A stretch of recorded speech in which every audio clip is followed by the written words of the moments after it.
Hi செல்லக்குட்டீஸ், fat to fit girl. Day 29 தான் இருக்கும். டே 29 என்ன வெயிட்னா செம்ம ரிசல்ட்டு 94 இருக்கும். கரெக்டாக 94. ஸோ நிறைய பேர் டெக்ஸ்ட் பண்ணியிருந்தாங்க, கமெண்ட்டும் 2 பேர் பண்ணியிருந்தாங்க. இந்த மாதிரி இது ஃபேக் அப்படின்னு சொல்லிட்டு. பட் 29 நாள் நான் உழைச்ச உழைப்பு எனக்கு தான் தெரியும்.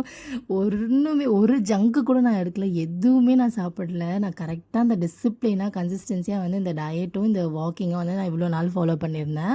அது இல்லாமல் நான் என் ஹைட்டுக்கு ஏற்ற வெயிட் கிடையாது இது. ஸோ அதனால் நான் ஐடியலான அந்த வெயிட் எல்லாமே ஃபாஸ்ட்டாக ரெடியூஸ் ஆகுது. மற்றபடி ஒன்றுமே கிடையாது. இதில் நான் எதுவுமே சீட் பண்ணல. அன்னன்னைக்கு என்ன வெயிட் இருக்கோ அந்த அப்டேட்ஸ் தான் நான் போட்டுட்ருக்கேன். ஸோ பார்ப்போம், யார் என்ன சொன்னாலும் நம்ம கன்சிஸ்டன்சியாக ஃபாலோ பண்ணணும். நம்ம ரிசல்ட்டை பார்த்து யாராவது எப்படியாவது வயிறு இருந்து சாகட்டும்.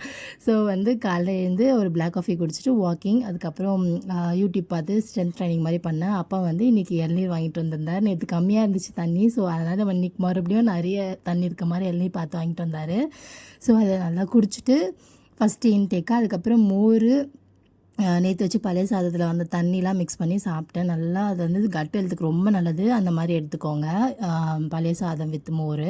அதுக்கப்புறம் இன்றைக்கி லஞ்ச் எப்படின்னா, கொஞ்சமாக ரைஸு, 2 முட்டை, குக்கும்பர் ஃபைபருக்காக, ப்ரோட்டீனுக்காக சிக்கன், எக்கெல்லாம் இன்றைக்கி ஒரு மாதிரி வயிறு ஃபுல்லாக இருந்துச்சு. ரைஸ் இப்போ நான் ரைஸ் எடுக்காமலாம் இல்லை. இந்த மாதிரி ஆல்டர்னேட் டேஸில் எனக்கு ரைஸ் சாப்பிடும் போல் இருந்துச்சுன்னா கண்டிப்பாக நான் ரைஸ் எடுத்துப்பேன். இந்த மாதிரி ரைஸ்லாம் ரெஸ்ட்ரிக்ட் பண்ணிலாம் நான் டயட் பண்ணலை. எது எனக்கு கம்ஃபர்டபுளாக இருக்கோ, என்னோடய பாடிக்கு தேவைப்படுதோ அதை நான் கண்டிப்பாக எடுத்துப்பேன். அதுக்கப்புறமேட்டுக்கா நானும் தாருவும் சேர்ந்து ஒரு பனானா, நேந்திர வாழைப்பழம் சைஸு செம்ம பெருசு. இது ஒன்று சாப்பிட்டாலே நம்மளோட டின்னரே முடிஞ்சிடும், அந்தளவுக்கு பெருசு. பட் நம்ம ஏர்லியராக டின்னர் முடிக்கிறதுனால நம்மளுக்கு சீக்கிரமாக பசி எடுத்துக்கும்.